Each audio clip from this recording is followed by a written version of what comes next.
This is Progress Canada, presented by Lightbulb Narrative.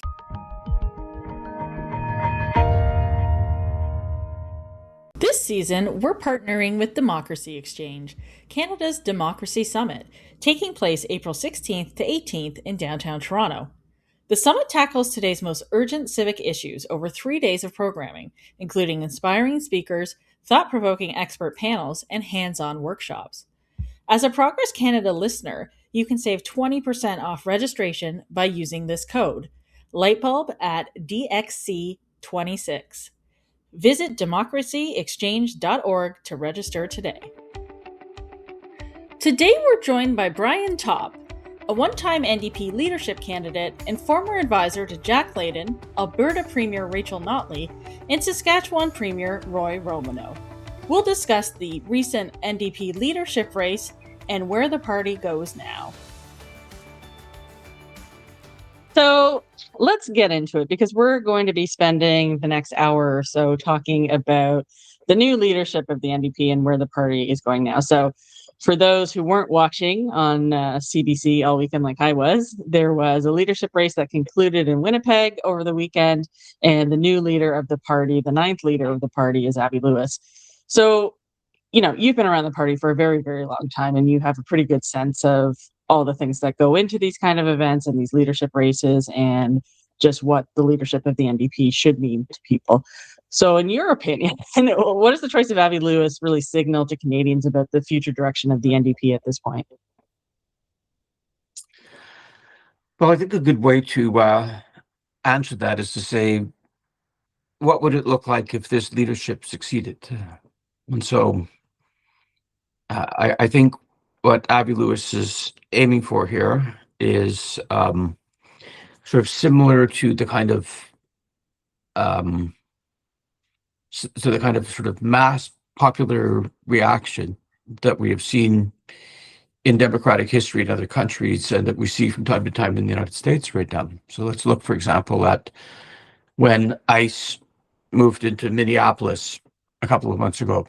So what that attracted was a mass popular resistance in which citizens all across that city were carrying whistles, and whatever they saw the ICE agents, they would blow them to urge the victims of this militia to run, and to urge other people to show up to block them and to videotape them. And there were handmade signs all over the city, which shows you that they were real, of people attacking ICE, and there were many businesses saying, "We don't serve ICE here." And so that was a rooted, impressive, mass popular uprising, and that's what Mr. Lewis is hoping to trigger against neoliberal Canada. And so what he basically is aiming for is a popular backlash like that against the way the country is being run, on the slogan, it's being run for the few to the price of the many, and he wants to reverse that. And in this, what he is aiming to do is to get the kind of result that, for example, Jeremy Corbyn got. The cat agrees with me. Jeremy Corbyn got. Well, now you have to tell our listeners and viewers what the cat's name is, because it has just made a starring role. That's Soren, and he's hoping that he can get a little extra kibble, but he's wrong. Is this a Kierkegaard reference? I suppose. So look, other political leaders and political parties have aimed to set off backlashes like that and been quite successful. So Jeremy Corbyn, for example, had a great run with his first run, surprising to the amazement of everybody who knew him. 40% of the vote, and 262 seats in a British election.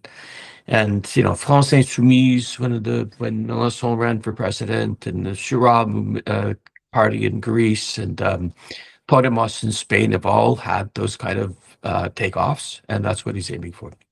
I was watching the coverage after he had given his speech, and he was talking to Rosie Barton on CBC, and she had questioned, whether he really has a mandate for change. despite the fact that, for those who don't know, he had the highest first ballot support of any NDP leader since Tommy Douglas, which is a pretty high bar in the party. You can't get much better than that. But he does, maybe we'll call them disputes. He had some disputes with some of the provincial leaders of the NDP. And, before he had even left the stage, a couple of those had sent out some missives about their disputes with him. So one of the biggest parts of becoming leader is unifying the party behind you. And he keeps talking about wanting to build a bigger tent and to invite as many Canadians in as possible. How does he go about unifying the party after a race that he won pretty handedly, but there were clearly some divisions in the party still? It's a little bit hard to compare, modern results to past ones. Past results were conventions where delegates got together to deliberate, and I don't want to romanticize that. Especially in the era of high-funded organizing drives, leadership campaigns worked hard to shape who those delegates were going to be. But certainly in the early years of the party, those were the presidents, the vice presidents, the organizers, the candidates, the elected people provincially and federally got together to deliberate. And they deliberated over who the leader should be. And that result that you're talking about in 1961, for example, was a very, very big debate about what kind of a leader do you want? Do you want the head of your parliamentary section, hasten argue, or do you want your most successful premier, Tommy Douglas? And the result of that deliberation was a really clear decision. What we have here is a battle of organizers, and the party, for good or for ill, adopted a straight one-member, one-vote system where you got a vote, you paid $25. And so there's no deliberation going on. What we got here was a contest of money and organizers. And one thing's for sure is the Lewis family is not to be underestimated in its ability to organize, especially in Ontario. So they showed that they're good at organizing. So with regard to how should we put it? The fact that the Alberta and Saskatchewan parties moved to disassociate themselves from its leadership as soon as it happened. I think there's two pieces of the puzzle there. So first of all, in general, I think Western sections are running out of patience with the federal party being an electoral liability and of it being a constant millstone around their necks, an unpredictable factor that they have to manage all the time. They are sick of wall-to-wall Tory attacks on them because of something that they didn't do, because of something that happened in Parliament. And so they are, what you see there, I think, as much as anything else, is an expression of frustration about the fact that the federal party under Jagmeet Singh was unable to defend its accord with the Trudeau Liberals in Parliament. And, I personally have always said Jagmeet was doing what he was there to do, which is use the power that you've been given to try to get things done, which is what Jack Layton did. And my criticism of that team and that leader was that they didn't succeed in persuading the public of what they were doing. And if you don't get on the ice, then you don't win the hockey game. And if you don't go to Western Canada, where the Tories are going right at you for what you're doing in Parliament, and get on all the open line shows and get out there in community meetings and take on the right wing columnists and do the hard work of defending what you're doing, where the base of your party is, then you get a consequence like this, which is your provincial cousins are getting tired of you. And with regard to Mr. Lewis himself, putting it as nicely as I can, Mr. Lewis always felt free to criticize provincial and territorial sections when he didn't like what they were doing, and the federal party as well. And so he didn't feel that there was any duty of loyalty to what they were doing, and he didn't think that it was his concern how difficult it is to get elected and to hold your team together to get things done. And since that was his view, he's getting it back. If you feel no loyalty to your colleagues, then you will attract none. So that's a challenge for him, that now that he has gone from, if you will, being the party's gadfly to being its leader, that he he's coming into this position with a number of sections of the party of that view, and he's going to have to find a way to heal it. That just produced about 42 questions in my head, but I'll try to not go too far off the beaten path here. But one of the questions I have is, does it make sense for the NDP at this point to break up with its provincial section? So, when it comes to the Conservative Party or the Liberal Party, they are not officially tied with membership. I've said to people, I would have voted in this NDP leadership if it didn't mean that I could no longer vote in the OLP leadership that's coming up provincially in Ontario. So there is a tied membership there in some places. Alberta has broken that up, obviously. Does it make sense at a certain point to break up the party and just have it be a separate entity nationally? And I guess the second part of that is, would it really matter to voters, because they don't necessarily understand those delineations anyway?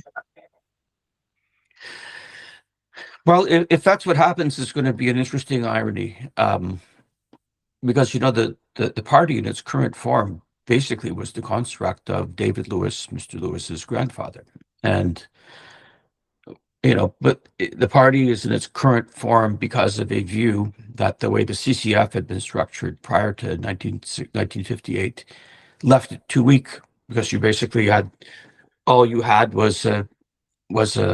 associations of activists, some of them very small. You basically had a federal CCF trying to campaign by itself with very few resources. You had provincial CCFs trying to campaign, sometimes quite a bit stronger, but often not. On the basis of a fairly small membership in the grand scheme of things and few resources. And so after Diefenbaker clobbered them in a result that was comparable to what just happened in the federal election, most recent federal election now, David Lewis, who had been the federal secretary, had been the head official of the party, said the party is too weak. It is institutionally too weak. So what it needs to do, first of all, is it needs to come more tightly together so that resources are pooled. And secondly, it needs a very close relationship with the labor movement so that it has the resources to take on your business-funded and business-organized opponents. And in this, he was basically saying, let's adopt the model of the British, Australian, New Zealand, Norwegian labor parties, and the German and Swedish Social Democrats, and all the other successful social democratic parties. So the benefit of this is exactly as advertised, which is that suddenly you had the depth and the resources and the bench to do what your opponents could do, and who have access to far greater resources. And what you're talking about, which is unwinding it and going back basically to the way the party was structured in CCF on CCF days, with the labor movement cleanly out of the party and the provincial and federal sections all going their own way on the basis of relatively small groups of members. If that's what happens under Avi Lewis, it'll be supremely ironic. Let's put it that way. Kinew had some remarks to the media afterwards as well, because he had gotten up on stage with everybody else with Lewis after he won in a move for solidarity. And the media was asking him, like, well, do you agree with all this stuff? Alberta and Saskatchewan has already come out. And he basically said, like, you don't ask Conservatives whether they agree with everything their provincial counterparts are doing. You don't ask provincial counterparts if they agree with everything the federal Conservatives are doing. Is this really a case of maybe the team should just push back more and politely disagree on issues with provincial sections where necessary, but still keep, that sense of NDP team nationally across the board? Because it seems to me that Kinew's approach maybe is the best one of, like, look, we don't have to agree on everything, but we do share core values, and that's what unites us as New Democrats, and we'll work together where we need to work together, and we'll disagree where we disagree. Yeah, I mean, look, Avi Lewis and Rob Kinew were both on-air CBC personalities. I think they knew each other before. They certainly are both really strong communicators, and they seem to have a moment of connection there at convention. And I'm not too surprised, having worked with Rob Kinew, that he views Avi as a bit of a kindred spirit, let's say. We'll see how that political partnership holds up in the months and years to come, but it's off to a good start. I think the problem with with asking this question is that life's unfair, and in particular, our opponents are unfair. Yeah. And although it's a good question, the reality is that Tory opponents west of Manitoba, in Saskatchewan and Alberta and British Columbia, wallpaper those provinces with attacks on their provincial NDP opponents rooted in what their federal party is doing. And it wasn't hard, right? It was, if you don't like Justin Trudeau, and Westerners didn't like Justin Trudeau, unfairly on some points, I must say, because Justin Trudeau stood on his head to work with Western Canada. Then you have to reply effectively. And if you fail to reply effectively, then they win. And, the reality is that every provincial NDP candidate in a recent Western election, west of Manitoba, has had people at the door telling them, I'm not going to vote for you because you're supporting Justin Trudeau in Ottawa. That is just a reality, because the party wasn't able to explain what it was doing. It spent millions and millions and millions of dollars in recent federal campaigns, $30 million in the last campaign, and their vote collapsed. And the reason why was because they weren't talking on point about what the voters wanted to hear, what they wanted to vote for, and what they thought about your party. So that is the reality that the Western sections are dealing with. And the sort of divorce that you're talking about is one solution, and the other solution is the question you just asked me, which is, can't you just all do your job? And that's been historically exactly what happened. I mean, if you want to see a really, really good fight internally, wind back the clock to another Winnipeg convention where Grant Notley, Alan Blakeney, the Manitoba section took on Ed Broadbent over the issue of the Canadian Constitution and the notwithstanding clause. They had a eyeball-to-eyeball fight like this at a convention, and a big test vote in which one of the issues at stake was Ed Broadbent's leadership, because they were so disagreed on what they thought were fundamental issues at the time. And so the party in the past has been able to conduct really hot debates without blowing up. I think it should be capable of doing so. But the sine qua non of this is you have to talk to the public. And if the public doesn't understand what you're doing, then you're killing yourself. And if I can, I'll just add another thought on this. Federal politicians do have a different duty than provincial ones. Provincial politicians are there. Let me put this nicely, okay, nicely as I can, for somebody who spent a lot of time in provincial parties, as a view. They're not called provinces for nothing. Okay, provincial governments, provincial sections are there to think about themselves. Yes, we have really good provincial leaders who think about the national interest, but their job is to think about their province. And so they should be speaking up. And when Carla Beck speaks up for Saskatchewan, she's doing her job. And when Ed speaks up for Alberta, he's doing his job. And when Premier Eby speaks up for BC, he's doing his job. Now, the federal politician has a much more difficult task. As Roy Romano used to say, the job of a federal politician is to find the string that unites all the pearls. It brings them together into a necklace. That is a problem that provincial politicians don't have on the national scene. And so there's a heavy responsibility on any federal leader and any federal government leader to be the initiator who talks about things and leads on things that bring people together. And that we've a team from divergent interests, and it's very difficult. And that was what the heart of what Jack Layton was talking about when he basically was saying to Quebecers, look, why don't we just work together on things we can agree on? Travaillons ensemble.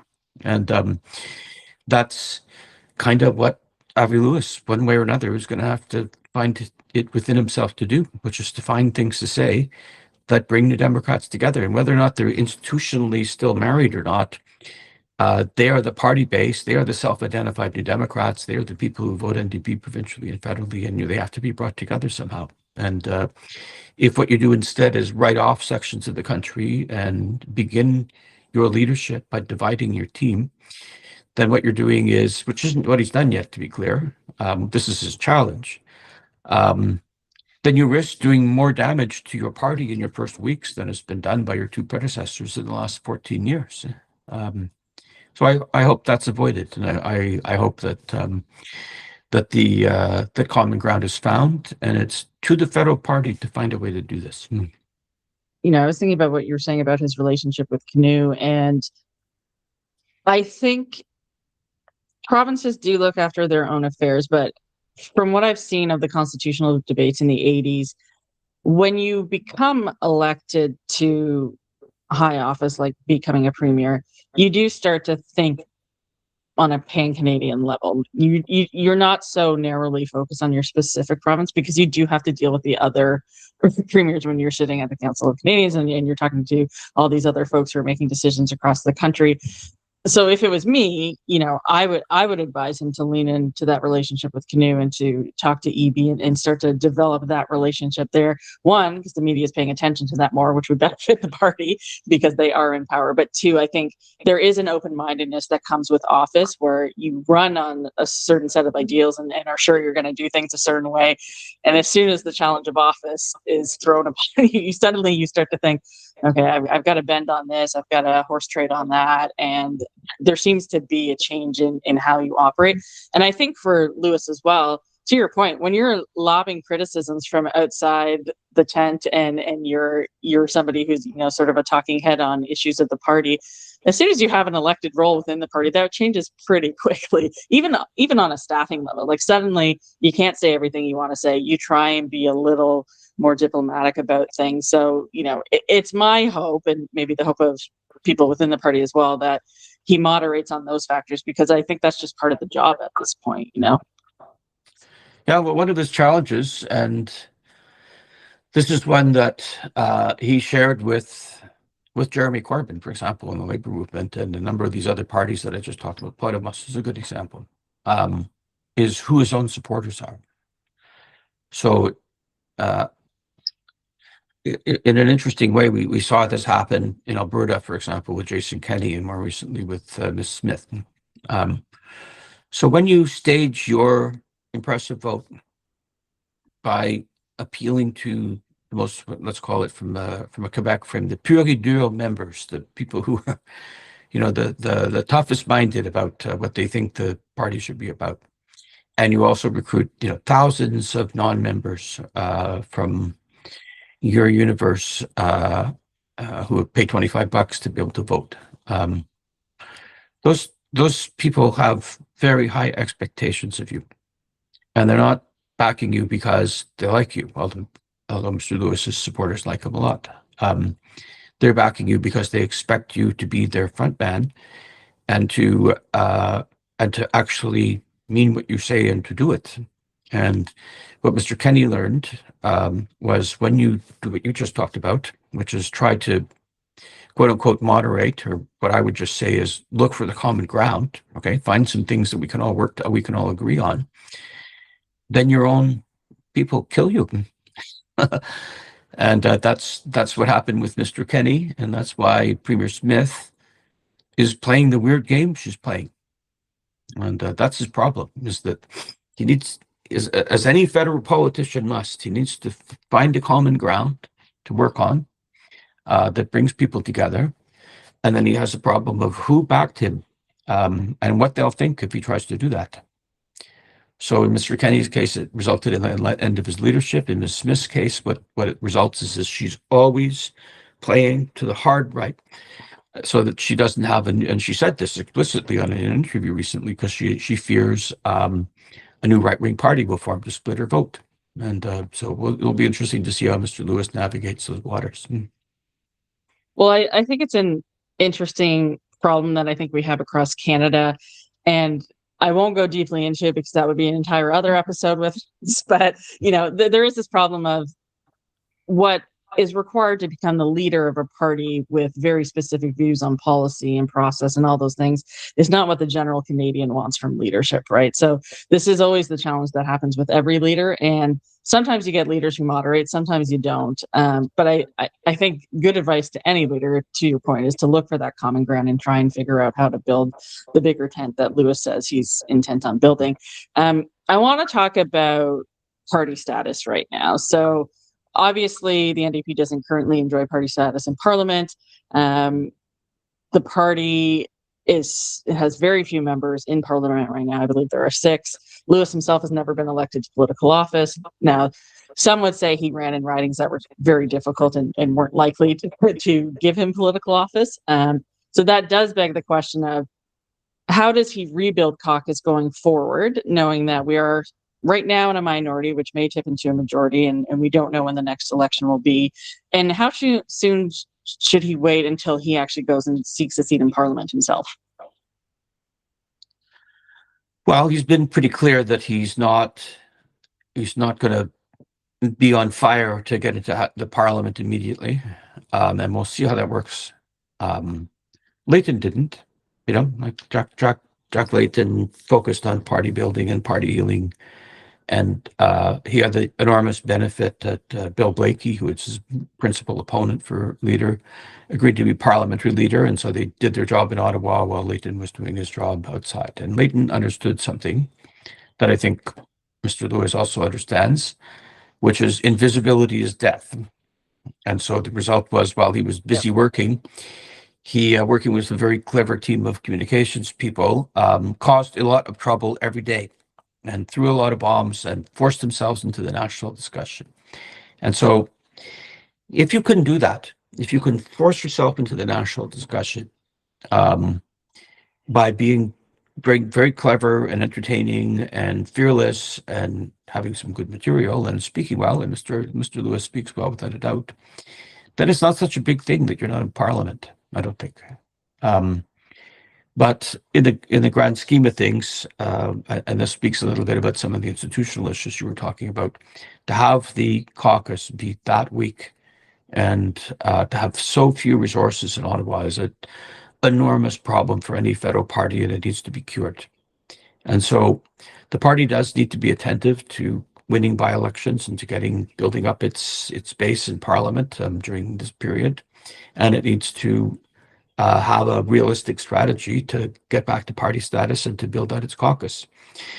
What Layton did after a false start, let's say, so his first run in 2004 was he had 19 seats and he targeted 150. So he wanted to jump from 19 seats to 150 in one go. Very impressive effort, if I may say so, but a little bit beyond the party's means and not consistent with the cards that were in front of him. So the strategy he then followed was re-elect his caucus and target 10 more. And you have to remember that was a period of minority governments at the time. There were a lot of federal elections, was a lot of time to deploy this strategy, and then run a full slate. Have signs everywhere, be visible everywhere. Don't miss the possibility of a prairie fire will burn, but you focus on the ground in 10 target seats and not talk about it, because when you talk about it, you're conceding the election everywhere else. So one of the ways that the NDP has dealt with the cards that it's dealt federally over the years and decades is to run a great ground game, and Layton did run a good ground game, and he won every seat that he targeted. So in the 2006 election, his caucus went from 19 to 29 seats. Every seat that he targeted, he won, and none of the seats he did not target, did he win. And then he did the same thing again in the 2008 election. Target 29, 10 more. He got 38 seats. He missed one by an eyelash. Heartbreaker. And then he was basically going to do the same thing in 2011, but bearing in mind, always put up the sales, always have the full slate. Then he took off in Quebec, and that was the moment he was waiting for, when he had built up enough critical mass that there was an opportunity for a broad appeal to the public to lift all boats and to start electing MPs who did not have, $200,000, 500 worker, 2-year efforts behind them to flip them. That's what the federal party is probably going to have to do again. They're going to have to deploy very in a very focused way, but not have that be their narrative. You can't have the narrative be you're only running in 20 seats. So you have to find this magic of being very, very focused on the ground, but of giving everybody in Canada who wants to a chance to vote for you, and being clear that you'll try to win federally. That was what the whole I'm running for prime minister thing was all about. Okay, what Layton was doing was saying is I'm trying to win everywhere, and not making a fetish of saying, but I'm only targeting these 10. Well, I think in politics, it's generally good strategy not to tell people your strategy. Like leave those for internal meetings. I do think Lewis has talked about how he's in no rush to get a seat because he wants to go across Canada talking to Canadians. Obviously, he says he has talked to New Democrats across the country to get elected leader, but now he wants to have that conversation with Canadians. And he hasn't pinpointed, a time where he will say, "Oh, I must run" or whatever. But he's prioritizing that conversation. And there's an interesting stat that came out this morning, actually, that Mark Carney has only been to 29% of question periods since becoming elected. And, his defenders will say it's because he's out there making trade deals and he's around the world and doing all this kind of stuff. It is the lowest first year participation rate of any prime minister between him, Trudeau, and Harper. And, Harper has the highest, which is shocking to me, actually, based on, his general contempt for Parliament itself. But it does raise a point that you're not winning any battles politically in Parliament most of the time. Tom Mulcair, as you'll recall, was a great litigator in the House of Commons, and it did absolutely nothing for his fortunes in that election. And very few people are tuning in to watch Parliament live. If a clip ends up on the news at night, again, it's not that interesting to most people. What does get eyeballs and does get engagement is actually going around the country and meeting people. So I think there is a strategy to doing this, and I think the reward of being in the House is very minimal. And we constantly have this debate in Ontario Liberal politics, of course, as well, because we keep not having leaders who have seats, and that hasn't gone well. But I will forever remain somebody who doesn't think it really matters, because I think what matters is that you're actually getting out there and building up that strength. And I think that ties into what you're saying about, you may be targeting certain ridings, but you're giving your time to as many people as possible, and you're putting as many candidates as possible on the ballot to make sure that you have a real offering and you are portrayed as a serious option to people. So having said all that, though, what about Beaches East York? If that seat comes up, should he run there? That has in the past been an NDP seat. It seems to be a great option for him. It's a Toronto area riding. It's very, very lefty. Seems primed for him to run. Would he run there? Does he have any interest in that, or does he want to stay in BC? Well, you have talked about three things there, and I'm interested in all of them, so I'm going to talk about all of them. So this is the second cat. What's this cat's name? This one's Charlie the cat. Okay. Once upon a time, people watched the news, CBC News, and when in Parliament was in session, very often the lead on the news was what the federal leaders said in the Parliament, and what the opposition and third party and fourth party leaders said, and what the Prime Minister said in response. That bringing television into Parliament worked, in the sense that the public started following what was going on in it, as they had done previously when it was being reported on in newspapers and on the radio. But the collapse of legacy media and the debasement of Parliament have gone hand in hand to cause people to look away from it. And but this doesn't have to be the case. And I was in London a couple of years ago, and on a Saturday, you could actually not just visit the Parliament buildings. You can go onto the floor of the House of Commons and stand at the dispatch box. I couldn't believe it.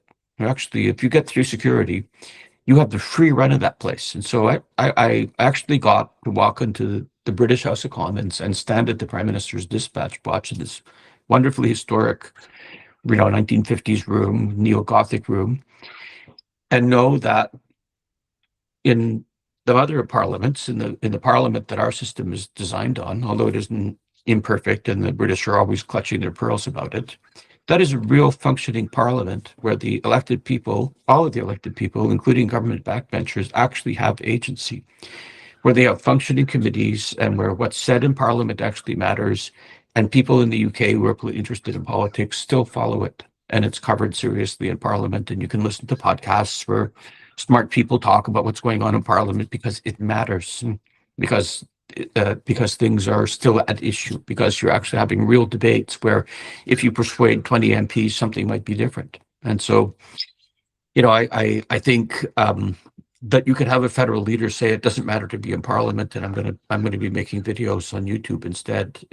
Let's begin by saying it's an indictment of what all political parties have done to Parliament, and part of the democratic reform agenda that we must have, which is that you should have a functioning Parliament. And when you don't have a functioning Parliament, there's nothing inherently wrong in the parliamentary system. It's the way we've chosen to run it. That's number one. Number two, look, my good friend Tom Mulcair didn't survive his first campaign, and is the only federal leader of any party to ever be punted out of the party. And one of the reasons why is just that I don't think he was very good at making friends in the party, and he didn't do what many of his predecessors did, which is obsessively travel the country, networking with people. I was once a guest speaker at the University of Alberta Young New Democrats Club, and I was there, talked to them, for a little while, and then they all said, "Hey, we want to show you something," and they pulled out their phones and showed me 3 separate sets of photos where Jack Layton had been meeting with them all and then drank with them all night. And from the looks of the photos, he was having a good time. So, you had to be very shy not to have Jack Layton come and talk to you if you were a New Democrat, no matter where you were in the country. He was on the road, 200 days a year, maybe more, at big personal cost. But the result was that people liked him. And even though Western sections had many of the same grievances toward him that they're expressing, that the kind of anxieties that they're expressing with the Lewis leadership yesterday, you didn't have these kind of splits in the party because everybody knew him and they liked him, and so that's kind of where Mr. Lewis is wise to spend his time for a little while, which is to heal the damage that has been done through a divisive leadership race, and frankly, what people think of his conduct before he became leader. And he is perhaps capable of doing that. And then that's your base job.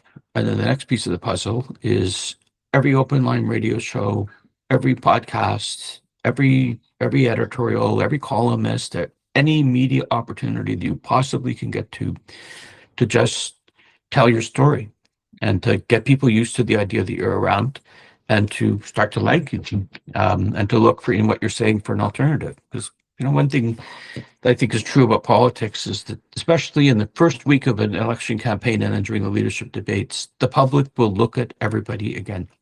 And so you may have all the pollsters going, "Oh, it is all over. You are doomed. You're the third party. This is done." Then the election comes along, people look at you, the debates come along, people look at you, and then next thing you know, Justin Trudeau goes from 3-1. And that happens many other times. So I think that's, the leader's not wrong in saying that he wants to spend a lot of time doing that kind of work. It is good work to do, whether or not you're in Parliament. If he had a seat in Parliament, that's still what he should be doing. And that speaks to not having to spend too much time in question period, which is what you were talking about, given the realities that I was talking about. So the final piece of the puzzle is, what about Beaches East York? There was one poll showing that it would be a good seat. I'm not going to give Team Lewis any advice on that. That's for them to figure it out. But that is turf that they know. Well, maybe, just because of your background in the back rooms of politics, without giving advice to the other team, for, the general public, that, Joe voter out there, what goes into that kind of decision making? Because I think a lot of people don't really understand how a leadership team chooses to run or not run in a given area. So first of all, there's a cost benefit. You've got a real need here to, if I particularly notable, need to play the federal role of pointing to some things that everybody can agree on and work together on. And that's job number one, I think, for this leadership. So diverting your energies to winning a Toronto seat risks, missing your main job. That's number one. Number two, there's a risk evaluation that you have to make here that when you are running your leader in a by-election, they have to win, which means it has to be an enormous focus. You have to throw in hundreds of thousands of dollars at it. You need to throw all your organizers at it. You need to pull in all your volunteers. And it's tempting for other parties to do the same, because if they can defeat you, then you're probably done. And so you have to do a risk reward analysis about the campaign itself. Now, downtown Toronto riding should be good turf for the Lewises. As I said, they know that turf, but they're going to have to do a bunch of trade-offs here. And they could consider that playing the long game and having a period where the new leader is talking to the public will make it a better bet to contest a seat than trying it now when everybody is worried about Trump. Your party has never been weaker. It is truly, His Majesty's burnt ember, and it all has to be rebuilt. That should go on a t-shirt. I do want to pivot back to, the questions I had planned as opposed to all the ones I've gone off on a tangent on. There's a conversation within the party. I don't think it's unique to the NDP. I think it's true in conservative circles. Some would argue it's not as true in liberals because everyone says all liberals want to do is just get elected and we don't really have values and all that kind of stuff. Well, we can have debates about that. But there is a conversation in the NDP about whether we should be paying attention to activists or strategists. And I think Wab Kinew, in his opening speech at the convention, had some really interesting things to say about this. He talked about how important it is to actually get elected so you can put your program in place. It doesn't do much good if you're just shouting from the outside forever. But he also said you need to take positions that you're willing to lose elections on. And I think that's a really important position as well. He seemed to be constructing a bit of a vision where you can do both things and maybe not entirely satisfy both groups 100%, but appeal to them in enough ways that you're really creating a group of NDP voters and supporters and activists that can get the job done, get elected, and actually put together a progressive program for the country. How do you think that Lewis can go about sort of bringing those two groups together under his leadership? If what you're looking for is the Jeremy Corbyn moment, so you're looking for the Minneapolis moment where you reach out and touch people in their hearts and persuade them that it is time for change, for a big change, and that their vote actually could do it, then you're called on to take risks that politicians from brokerage parties usually don't take, to not just ask what's on people's minds today and to try to talk to it, but to paint a picture of what's going on around people and to argue that it has to change fundamentally. And that's not unknown in Canada. Bob Rae got elected as Premier of Ontario basically on that argument, that the province was in a deep recession and the auto industry was collapsing, and that his opponents in Ontario had completely messed everything up, and it was time for a big change. And 38% of Ontarians said, we agree. And so that's a very different approach to politics than a Laytonian approach, for example, which is let's work together to get some things done on things that we can agree on. You're saying to Quebecers, let's work on the environment, let's work on practical things that we could do now that would make things better. Let's get rid of the Tories, which Quebecers really liked. They liked that Layton was always trying to figure out how to get rid of the Tories and wasn't working with them.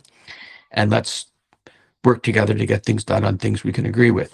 This Corbyn approach is fundamentally different. It is saying it is time for a big change, and on the basis of a root and branch criticism of inequality and of who's been winning for the last 40 years and who has not, and who the economy is there to serve and who the state is there to serve, and what their record is and how things could be if these things changed, which is, why most New Democrats are New Democrats, because they think they believe these things. And so this is why the Lewis leadership was attractive to many Democrats, because it's kind of back to business, which is looking for that moment. The problem is it is so difficult to win on that argument in a Western democracy, and so tempting, and usually more successful, to be more incremental and more it used to be said in Manitoba, you want to take care not to be so far ahead of the public that they can't see you.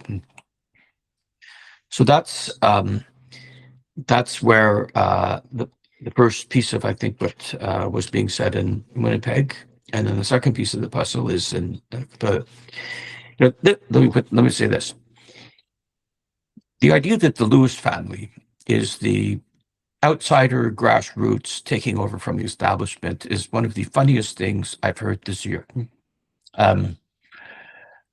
The Lewis family is the royal family of the NDP, people who have controlled all but one of the last leadership races. And if there's one thing they understand, it's that at the end of the day, you have to have a disciplined campaign if you have any hope to win.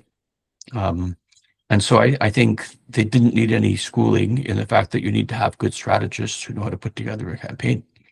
It's just going to be, I think, if what we've been hearing for the last, whatever god-awful 9 months it's been of this leadership race going on, that if people meant what they said, then it's going to be a disciplined, strategic campaign aimed at a very big thing, which is trying to touch off a populist backlash against the status quo. What you want to talk about is what Lewis is inheriting. So the previous parliament before this one had a confidence and supply agreement between the NDP and the Liberals. And I personally think it produced one of the most progressive parliaments probably in Canadian history. I'm a Pearsonian Liberal. I voted NDP federally in 2021. This was exactly the kind of result I was hoping to get from a policy perspective from Parliament. And I think it's a really important agenda for the well-being of this country that I think the NDP should take a lot of credit for, because I don't know that it necessarily would have happened without them. Having said that, they got very little credit for any of those things on the hustings. Carney has basically had to say, yes, I will keep Dunsulker. Yes, I will keep the things that Parliament created. So we're not even getting a rollback from one of the most conservative Liberal leaders in a while. And yet the NDP has gotten no credit for that on the trail, no credit for that since. So the question, I think Avi Lewis being outside of that political process does help him in terms of creating some distance with the Liberals. I think Mark Carney being the Liberal leader right now also helps create some distance, because I think perhaps part of the complaint about the NDP then was, how are you distinguishable from Liberals at this point? And agreements tend to do that.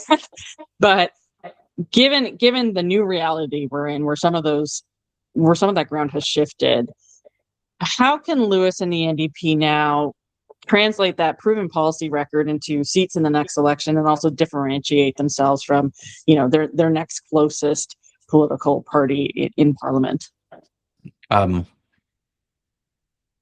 NDP wasn't burnt to a burnt ember, and we don't have Mr. Carney as Prime Minister because of what the public thought about the Trudeau Jagmeet Accord. This happened because of the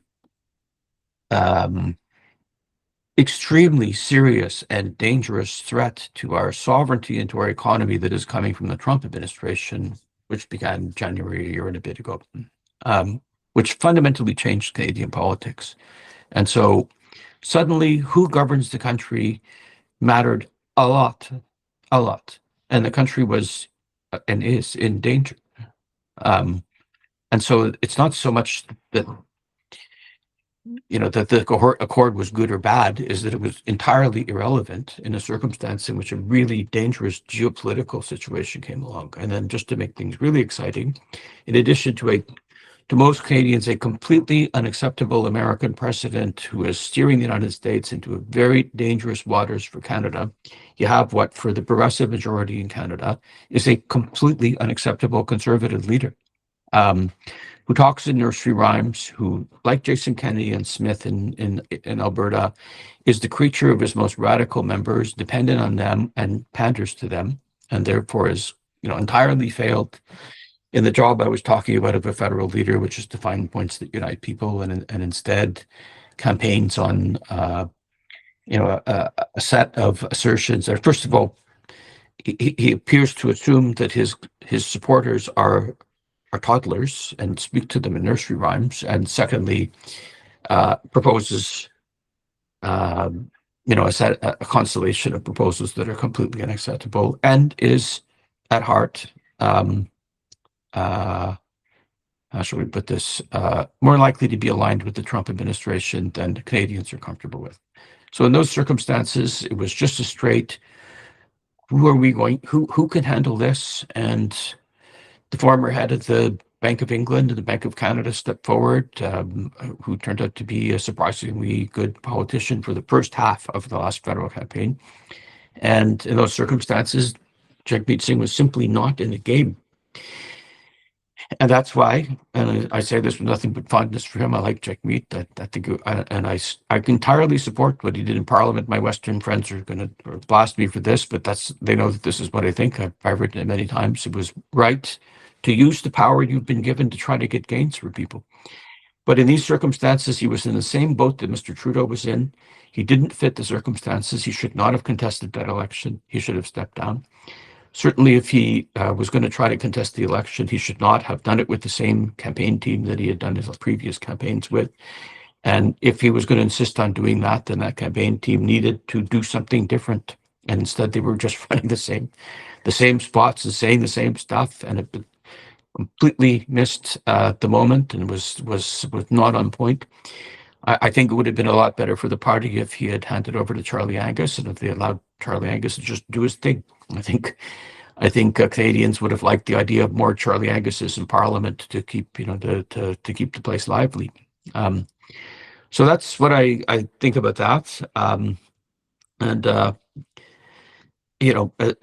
So in terms of what you now do about it, I don't think what you learn from this is that now you must never use a tool in a toolbox again because of these events, which are a false correlation.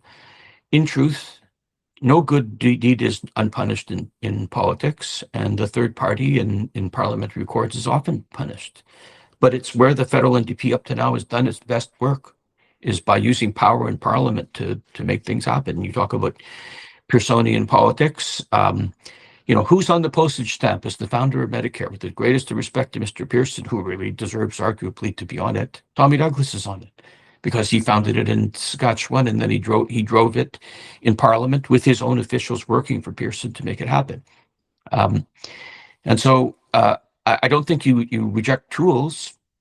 David Lewis negotiated in Parliament for things too. That doesn't mean you necessarily do a supply court. Case by case arrangements are seem to be less politically damaging. Maybe that's the next thing to try. But what is true is that the NDP is not going to come back by campaigning on the accord that it did with Justin Trudeau, that's for sure. And so it's going to have a different offer. And I think it's going to try a different offer, unless there's going to be a fundamental change in the way the new NDP leader talks and thinks. They're not going to be campaigning on give us some more power in Parliament so that we can do a new accord. I think they're going to be campaigning in Parliament on a vote for us for a really big change in Canada. And we're going to see if Canadians are in the mood for that. And there's an externality that will condition that battlefield. So if the country's still under existential threat from the United States of America, which used to be our ally and is now our biggest problem, then I think it's a little harder to see that Canadians are going to be in a mood to fundamentally change the country. So as long as that threat is there, I think federal politics is going to stay more or less in its current frame.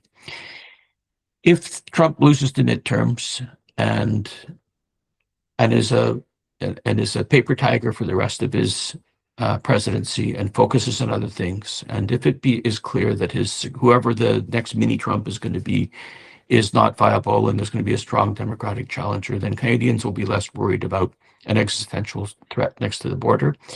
Then you're in a very different world, because you're in a world where New Democrats like to be. You have a right-wing liberal leader at the end of a very long run in office. And often that's where the NDP does best. When the public thinks that the Liberals need to go back into the repair shop and go get repaired for a little while, and they're not seeing their values and priorities reflected in a right-wing prime minister who's all about investing capital and cutting programs, then in those circumstances, they're vulnerable to a strong NDP campaign. When Trudeau was sinking the poll, Jagmeet Singh was not. He was doing pretty well for a while there, and it wasn't a sure thing that Poilievre was going to be getting all the support at that point. Something that strikes me is that the NDP seems to lack an international vision that is based on cooperation versus opposing things. And I think we know the examples of where folks in the NDP oppose things that are happening internationally, and for very good moral reasons.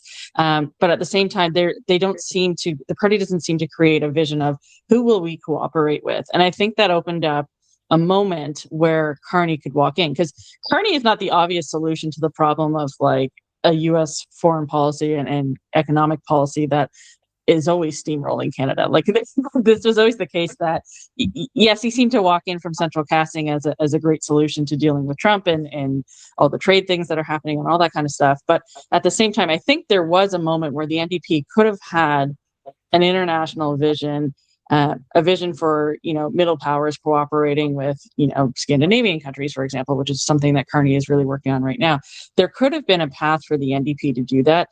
And the NDP seems more focused on where it can call out things, which again, I'm a big fan of calling out things, specifically a lot of the things the NDP calls out, but there doesn't seem to be that other side where you come in and try and build partnerships internationally.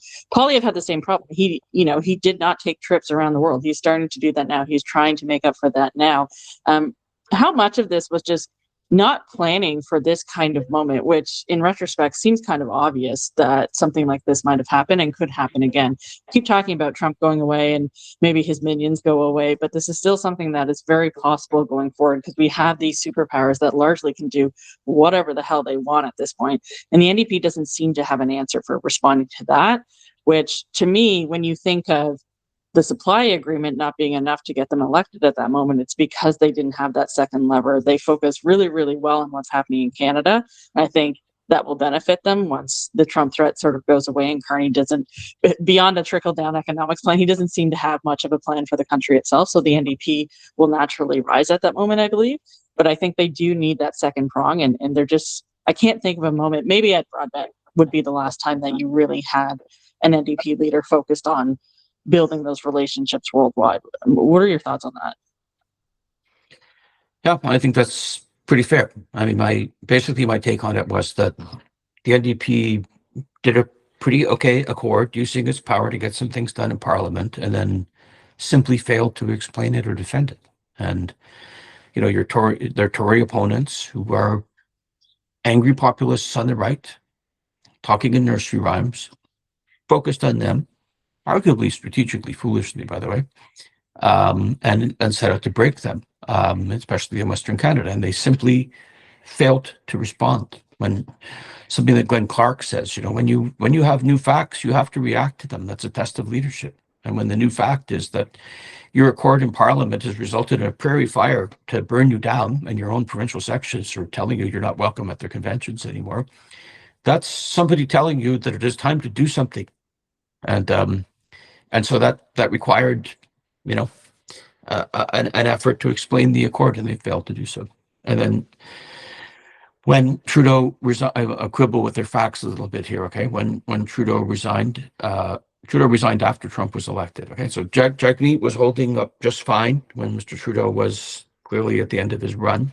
Then Trump is elected. Trudeau stays low.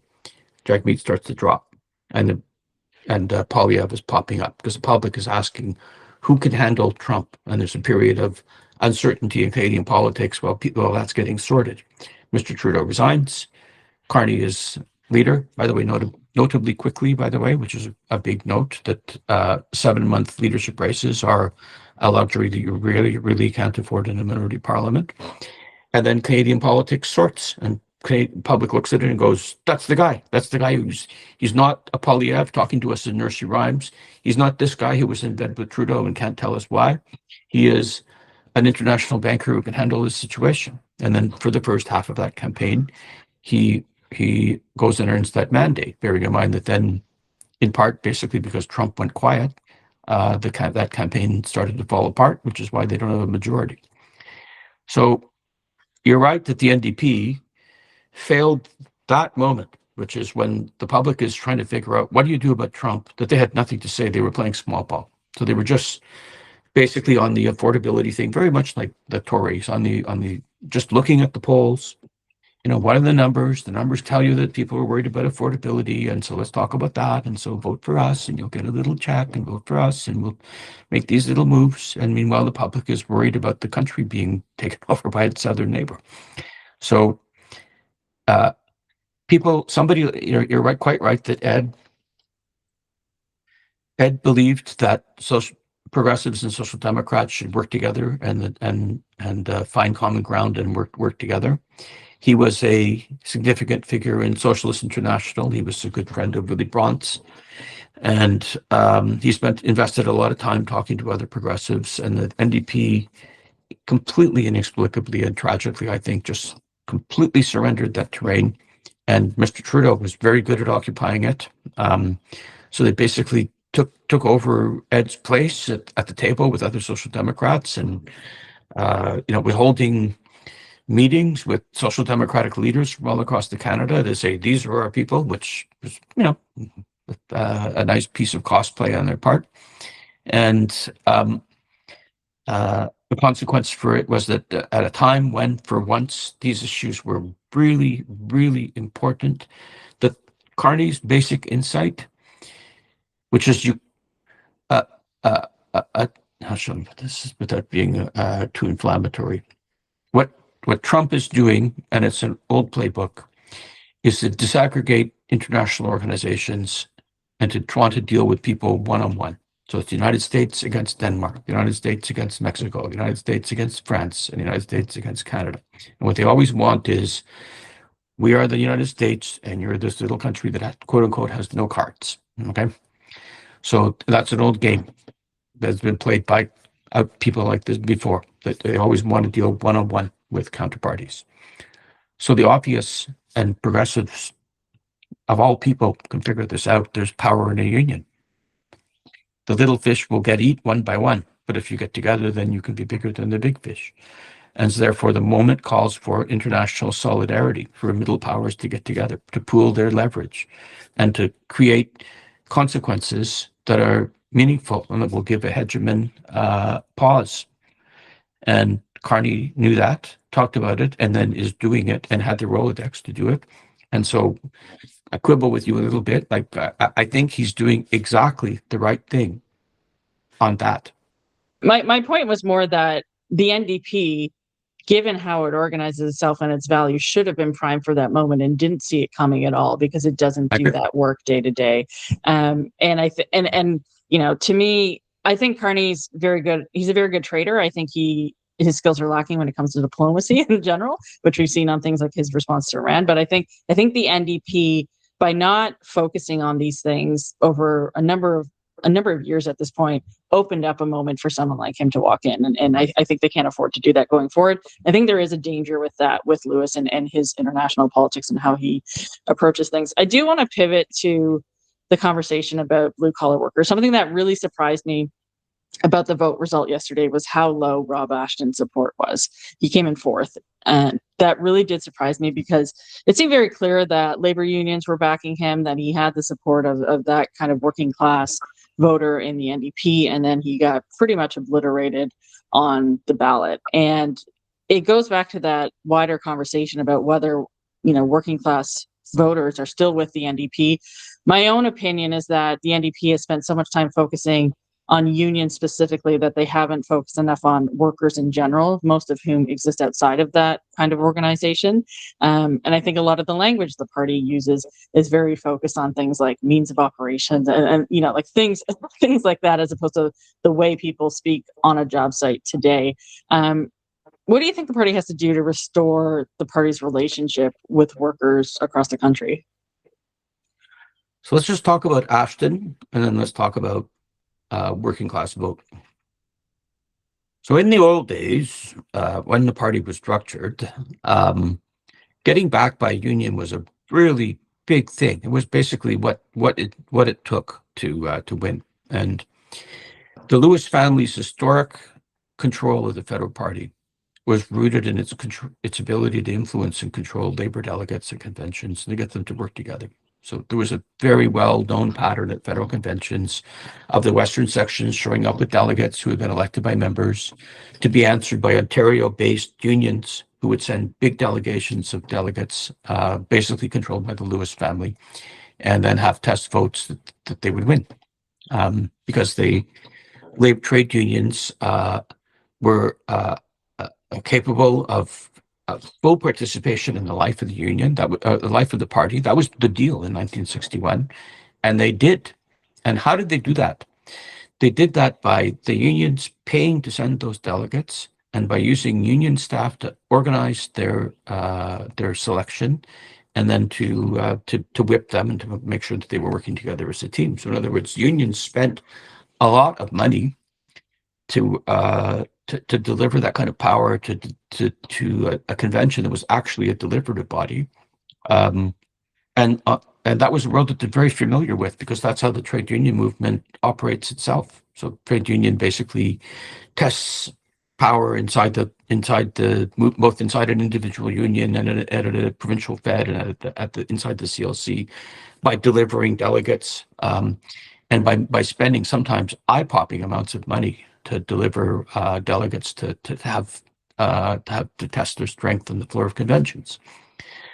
This all changed when Jean Chrétien came along and had a great idea that we loved. And the great idea was, let's get corporate money out of politics, and let's get union money out of politics, and let's put a per vote subsidy in that will get you to the kind of political system that you have in Quebec and in many European countries, which is basically, rather than parties being based on either on Bay Street or on the trade union movement, that they will be based on how are they doing with voters.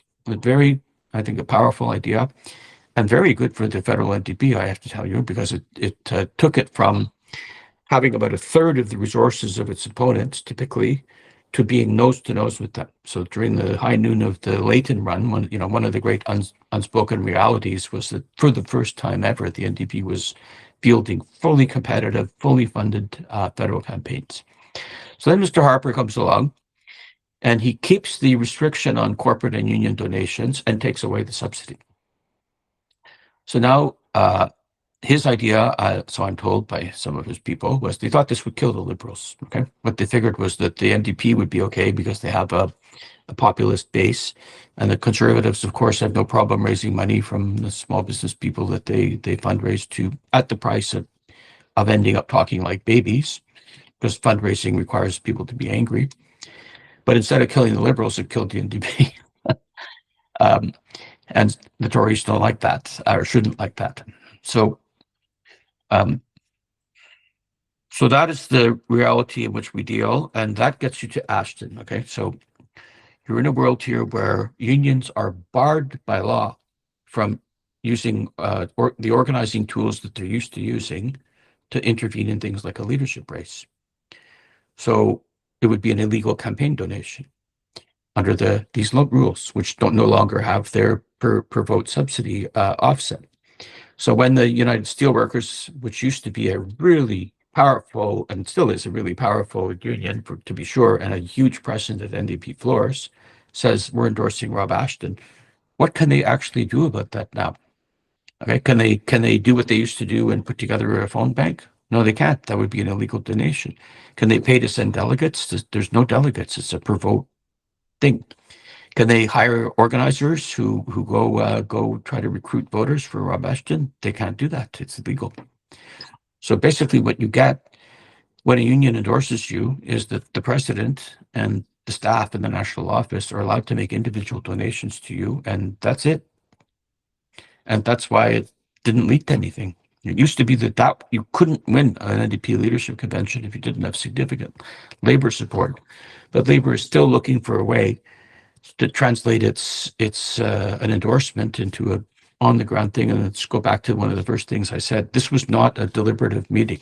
This was not the party coming together to discuss who should be the leader.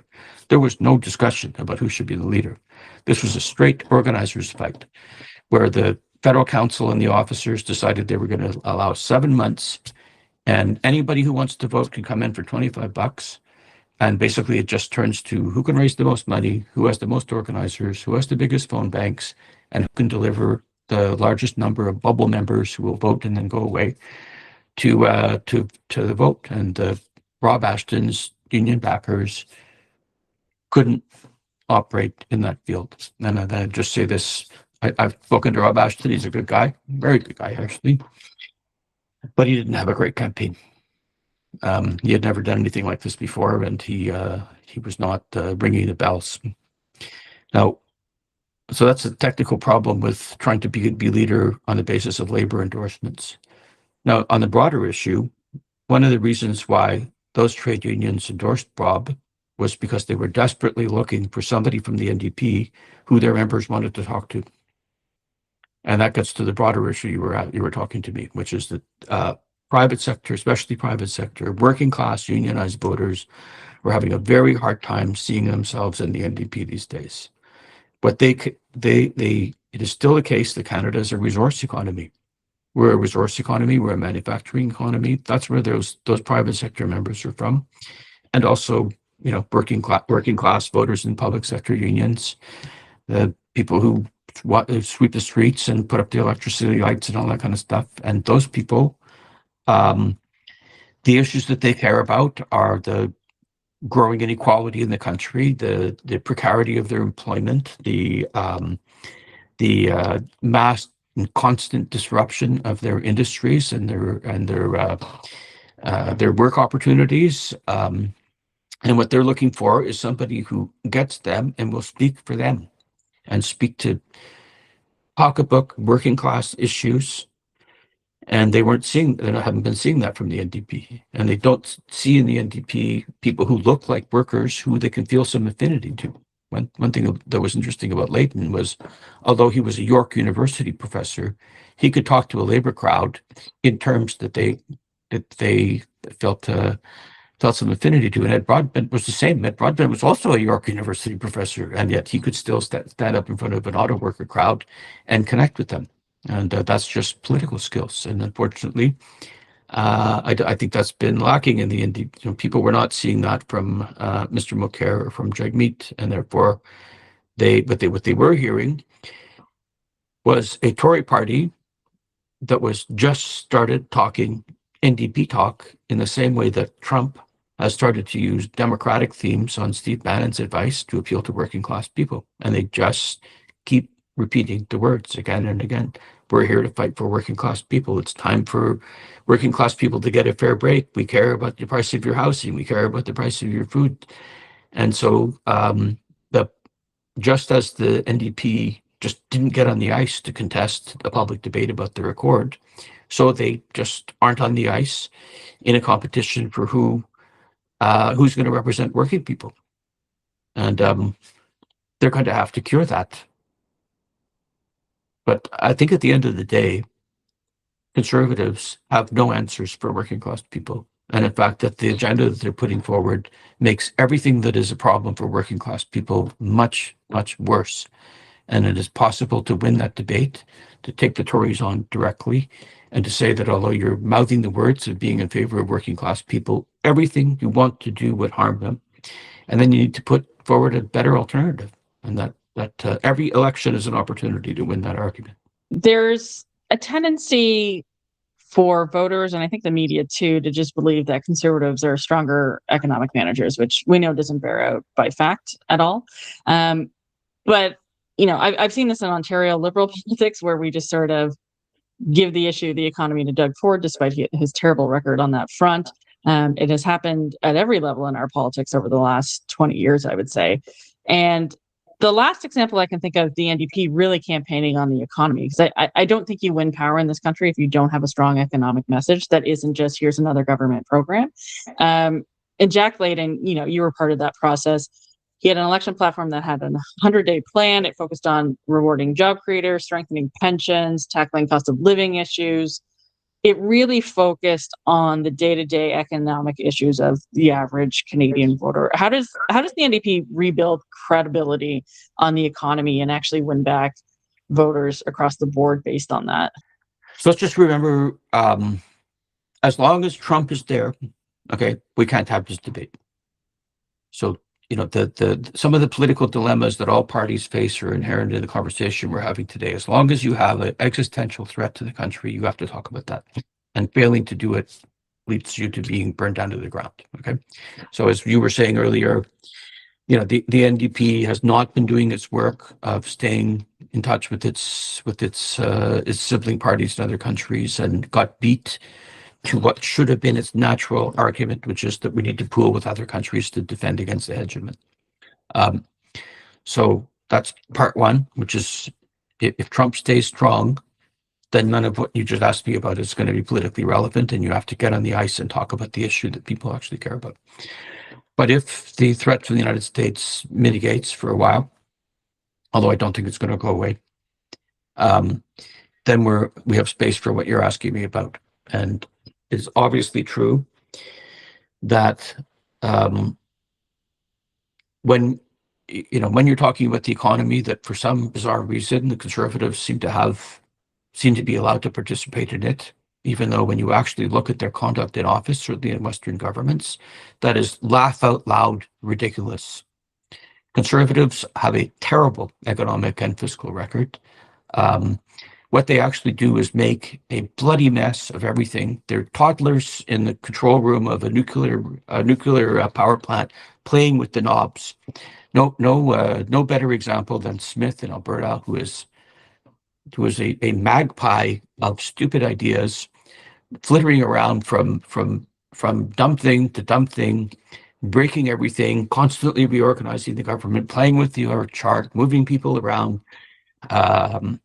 Highly questionable conduct, aggressively covered up, and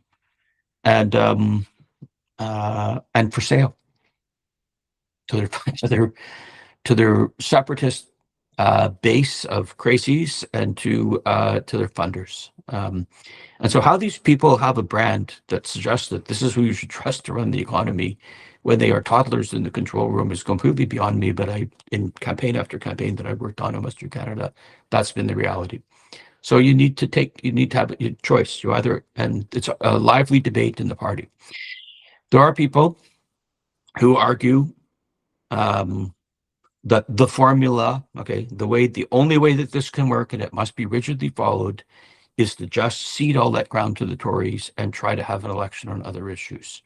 And the classic best issue is healthcare. So if you can generate a healthcare election, then you can win. And that's how Bob Kinew was elected. Okay, I mean, it was a much broader matter than that, but a big piece of that election victory was just the Tory government had shut down almost all the ERs in Winnipeg, and everybody in the province thought that was bananas. And we promised to reopen them. And people said, "Okay, we're going to elect you because what the government has done here on healthcare is bananas." So that's one option. Another option, and that was the one that we were exploring with Jack Layton, is at the end of the day, if you want to not just be a broken clock that wins when the election comes around to your issue once in a little blue moon, right? That you finally have a chance to run on healthcare because the issues come around to that, and you have to deal with where most elections are, where other issues are also salient. Then you have to go fight the Tories on their front lawn. You have to take them on the core of their issue and at least fight them to even. And that's what we were trying to do with the platform that you're talking about there. And that's what I support when you're trying to do you're not trying to run a populist campaign. You're trying to get a government mandate, in the frame that Layton was trying to win in. Let's do some practical things to get done. I think you take the Tories on and you attack their record. And the last thing I'll say is this. One of the most evilly effective things I've seen the dirty, rotten Tories do in politics in the last 40 years is they somehow persuaded the people of Saskatchewan that you can't trust the NDP on healthcare. And the way that they did that was to spend millions and millions of dollars of money that they raised in Calgary to attack the NDP for what we in the Romano government did to try to deal with the fiscal bankruptcy of the province done by them. So they bankrupt the province. And one of the things that they have done is scattered hospitals all over rural Saskatchewan to try to buy their seats and try to survive. They have more hospitals operating in Saskatchewan than there were in Ontario. And we converted them back to what they really were, which was community clinics. And then they ran millions and millions of dollars of ads all through the Brad Wall period saying you can't trust the NDP on healthcare because they shut down all the rural hospitals, which, by the way, they didn't reopen a single one of them. So they thought that we were right, but the top line was you can't trust the NDP on healthcare, and they were able to make it stick because very foolishly the team in Saskatchewan decided, we're not going to amplify our opponent's attack on us, so we're just not going to answer this, and we're going to discuss other things that are important to us. So the result was they didn't contest it. Yet another example of the NDP failing to get on the ice and therefore losing the hockey game. And so this is my point. What those buggers have done to us, we can do to them. Okay? If they can break the NDP's brand in Saskatchewan, the fountainhead of Medicare, and say the Tories are to be trusted on healthcare, then something that I think we can earn back, and Carla Beck is doing a great job of dealing with, then we can break them on their brand. And you have to try. And if you want a 20-year run in office, then you need to break your opponent's brand. I want to talk about, Carla Beck and the other folks out there trying to break through at the provincial level. So if you look back to 2011, of course, the Layton movement that you were part of got almost 80% of the seats in Quebec. What followed after that orange wave that, put the party in official opposition federally, you had a government form in Alberta in 2015. You were there for that, of course. You had a government formed in BC in 2017, and now there's a government formed in Manitoba in 2023. How can the party leverage that decade of provincial support that has, come on the tails of that federal juggernaut? How can the party actually build on that support to grow its share in Parliament, especially given, Lewis's rocky relationship with provincial leaders? I'll begin by saying I don't think that string of victories was really related to the orange wave at Layton breakthrough. I'm just trying to give you some credit here. No, I'm grateful for the flower, but I mean, the orange wave was helpful in that everybody went. I will say, I'm going to answer because I would say that what I think the orange wave gave voters permission to believe was that the NDP was a real option for them. I think until that point, maybe in the 1980s under Broadbent, but I think until that point, modern voters didn't necessarily believe it was a real option for them. And I think it broke open that dam. Anyways, go ahead. There's some truth to that for sure. I think as a national player, for sure, look, there's no road to victory for the NDP that doesn't go through Quebec. If they just on the math and where how the Canadian map works, if you can't succeed in Quebec, the NDP is not going to succeed. And it's really actually quite interesting that if you don't succeed in Quebec, you don't succeed in Ontario, where progressive vote, because progressive vote, and this is the Liberal ace, Ontario voters are looking to elect a government, and if you can't cut it in Quebec, then they don't think you can be the government, and then they think they're wasting their vote. So this is why Layton understood this and Broadbent understood this, that if you don't break through in Quebec, you cannot break through in Ontario, and that was why they worked so hard to work in that province. I joined the NDP when Ed Broadbent was organizing in Quebec. It was this guy Edouard Broadbent who was suddenly in Montreal all the time, and I went to a bunch of my friends got involved, and it was just, wow, this is exciting, this is fun. And then we basically revisited all that with Jack. Okay, so you're right that breaking through the orange wave made the NDP a viable option federally, and that was because it was suddenly it can win in Quebec. If you can win in Quebec, you can win in Ontario. Now you're in a completely different game. Okay, now you're a serious contender. That's why what's happened since then is so heartbreaking. It is so heartbreaking that they lost that, and I awfully lightheartedly, if I may say so. And the idea that you can trade your Quebec caucus for a breakthrough in 905, which is what some of the advocates of the most recent leadership argued when it was being put together. I think that was a tragic mistake. You're not going to win in 905 if you're not winning in Quebec. But specifically with regard to the chain of provincial victories that you're talking about, you're in a part of Canada where the NDP is the alternative to the Tories, and the voters are used to thinking of the NDP as the alternative, except in Alberta, of course, but they'd never won before. And there it was a really interesting look at my point that in every election, the public will look at you again and give you a new look. And so, Rachel Notley. So Prentice opens the campaign, having stumbled over his own shoelaces for like 3 or 4 months and made a series of terrible mistakes that really undermined him. And in a circumstance, essentially what he was saying was, the price of oil is coming down, and you have to pay for it. And we're gonna get off the roller coaster by a series of charges to you, but there can be no call for high income individuals and businesses to contribute more because they can't afford it. So you will pay. And he wanted to bring in healthcare premiums. So then the Wild Rose opens their campaign by saying, we're just trying to be a bigger opposition here. We know we can't win.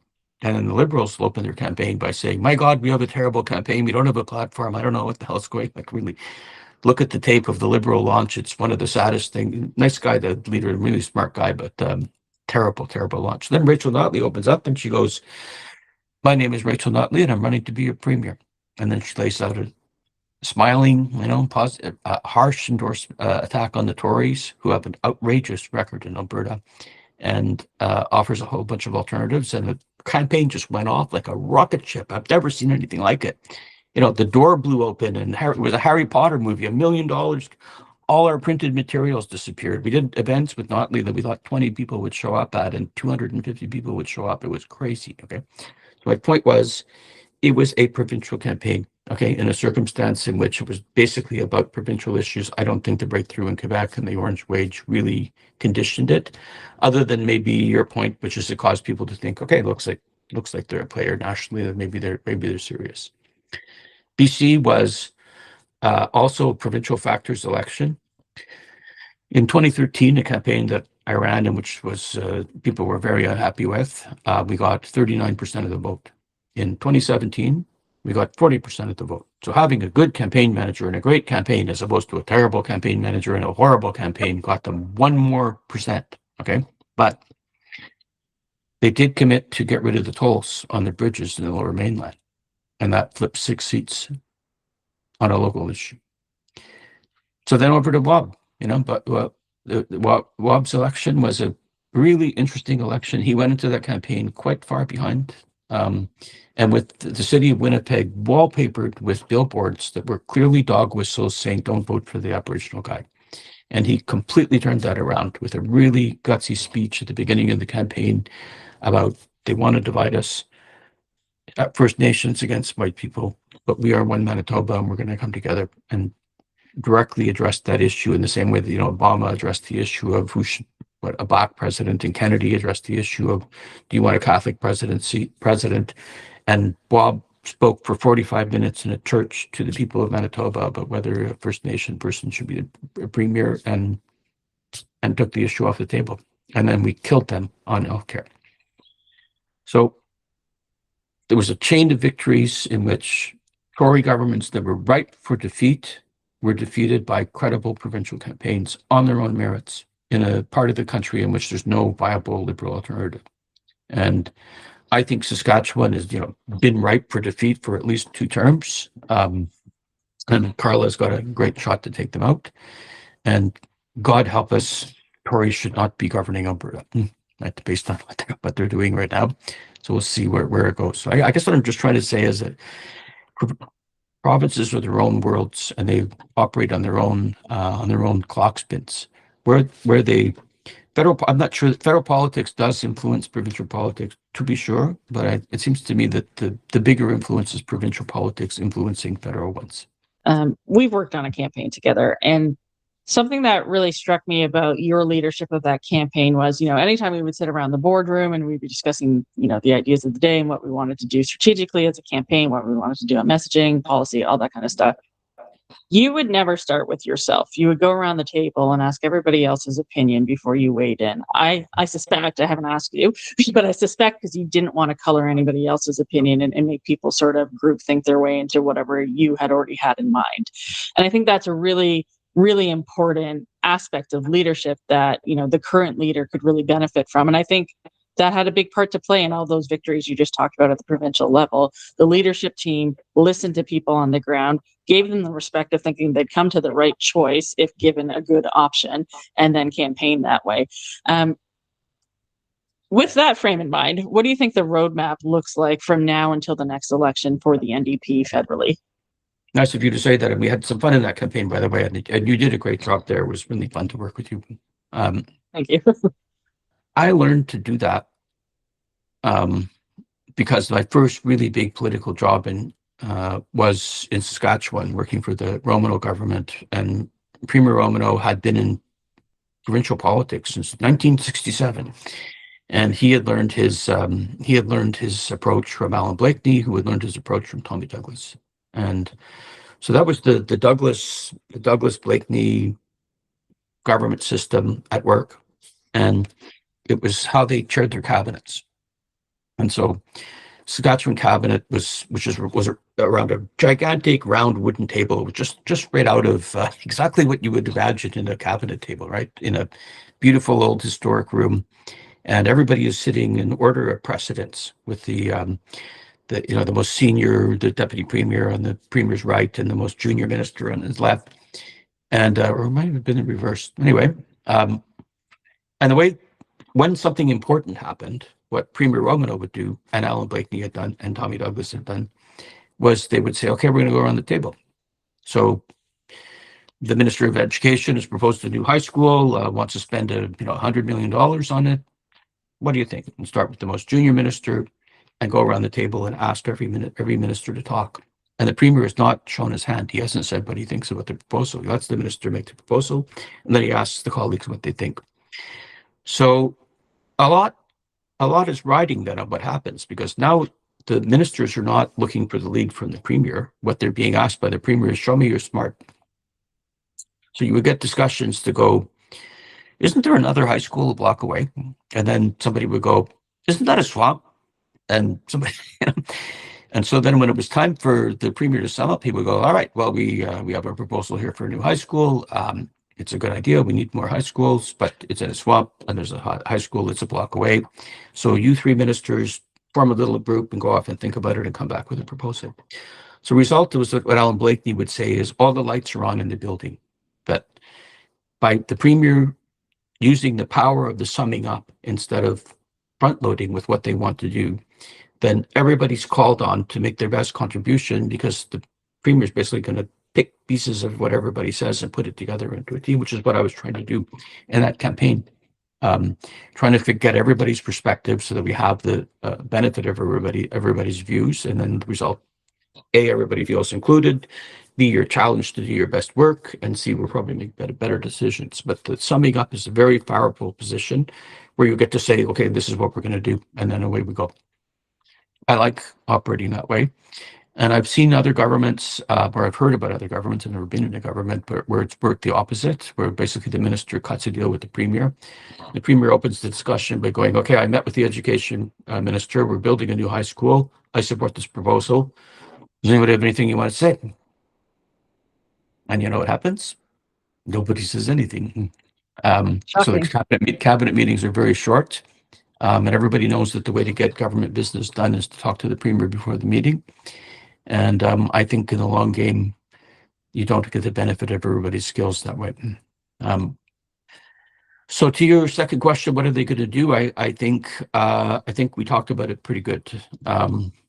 As long as Trump is still threatening our country, then they have to talk credibly about what to do about Trump, who's threatening our country. So that they need to think about that carefully about what they're going to say. If the Trump threat fades, then I think Mr. Lewis is serious about what he said he wants to do. He wants to do a Jeremy Corbyn campaign here in Canada. And we've talked about what's necessary to do that. So he needs to spend the 200 days on the road to heal the party and make friends and rally people to this cause. He needs to talk to his provincial counterparts and do something about that situation. He could choose to just let it fester and hope that it goes away. And I think that's a forlorn hope. And then he's going to need to command the attention of the people of Canada by relentlessly forcing himself into the national debate, a la Jack Layton, early part of his leadership. And then he is going to have to try to see if he can light the fire he wants to light. And circumstances will determine whether or not he has the opportunity to do so to some extent. And then we'll see what he's got. And these circumstances, maybe it'll work. Maybe it'll work really well. It worked for Corbyn for one election. It worked for Podemos for one election. It worked for Sierra for one election. It can catch that moment when people can see that it is time for a really big change. And if you can grab that, then you can really make a difference. As often been said, periods of reform are usually short, followed by long periods of reaction. And that's because the public has only so much energy for everything to change. But in history, often you get these moments when the public just said, enough is enough, and it is time for things to change. And that's what Lewis is trying to catch. And we'll see if he succeeds. We'll see. I think that's a great place to end on. Thanks so much for so generously giving your time today. I really appreciate it. Okay, no, it's a pleasure to chat with you again as always, and don't be a stranger. You've been listening to Progress Canada, presented by Lightbulb Narrative, a Canadian-owned company specializing in strategic communications, narrative development, and content creation. Our music today was composed by Elliot Middleton. If you enjoyed today's episode, please consider subscribing to access future episodes the moment they drop. Thanks for listening.